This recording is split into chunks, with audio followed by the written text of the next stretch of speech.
Two nations share a continent. One of the longest borders on Earth runs between them, nearly 9,000 kilometers. No wars, no autumn checkpoints, no constant threat of war. Just an invisible line separating two countries that look similar, sound similar, trade constantly, and fight wars together. And yet, they are not the same. That raises a question most people never stop to ask. Why didn't Canada become American? Because history didn't just make that possible. It nearly guaranteed it.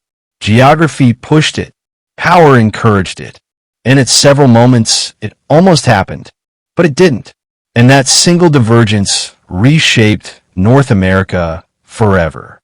Before Canada, before the United States, before borders even existed, this land was already governed by indigenous nations with systems of diplomacy, trade, and law that stretched across the continent.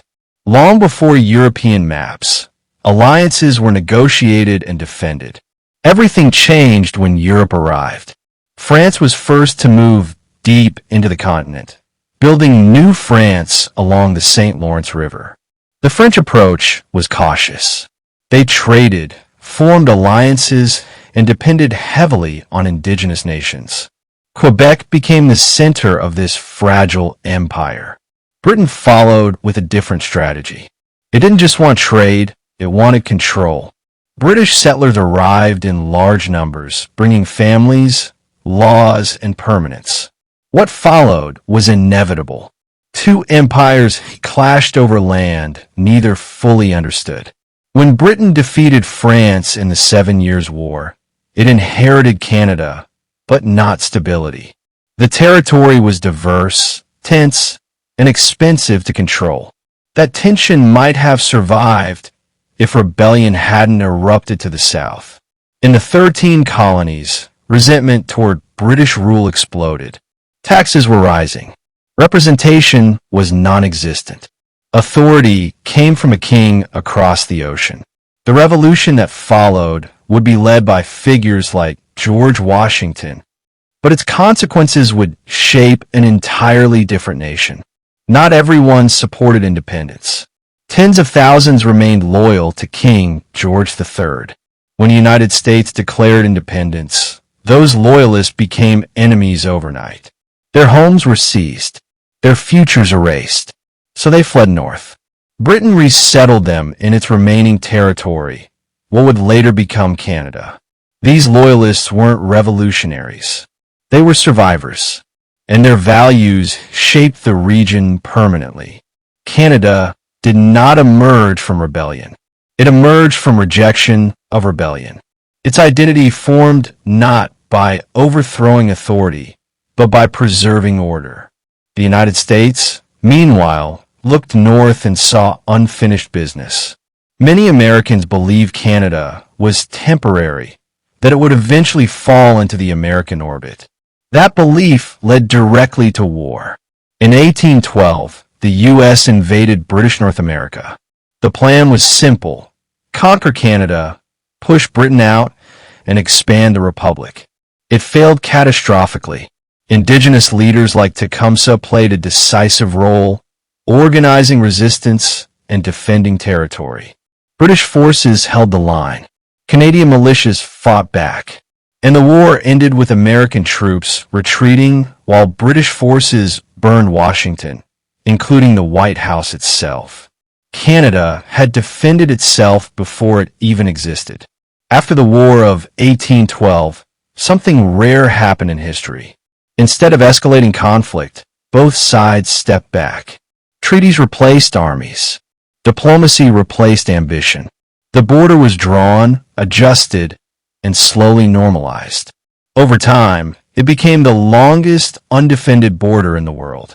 As the United States expanded westward, louder and more powerful, Canada moved carefully.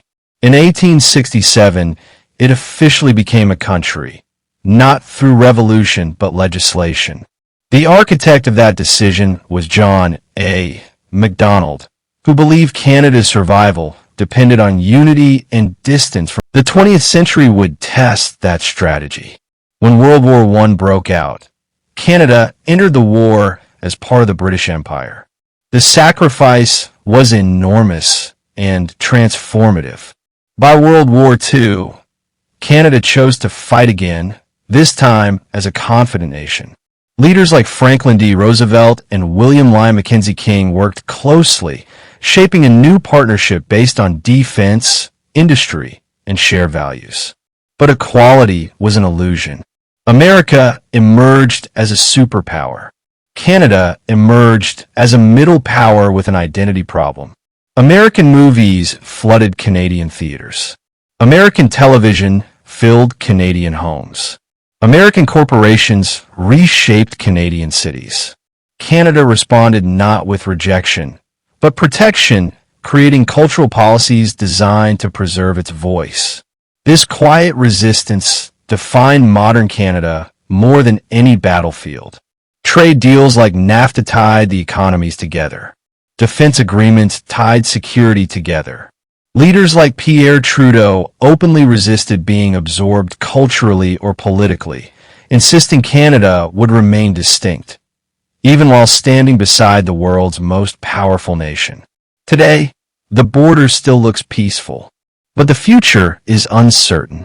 Climate change is transforming the Arctic. Global power is shifting. New rivals challenge old alliances. And once again, Canada and the United States face the future together. Not because they chose to, but because history bound them. Canada became America's neighbor not by accident, but by choice after choice after choice. By saying no when yes was easier. By surviving wars it didn't start. By defining itself not by dominance, but by difference. Two nations, one continent, and a border that changed history simply by refusing to become a battlefield.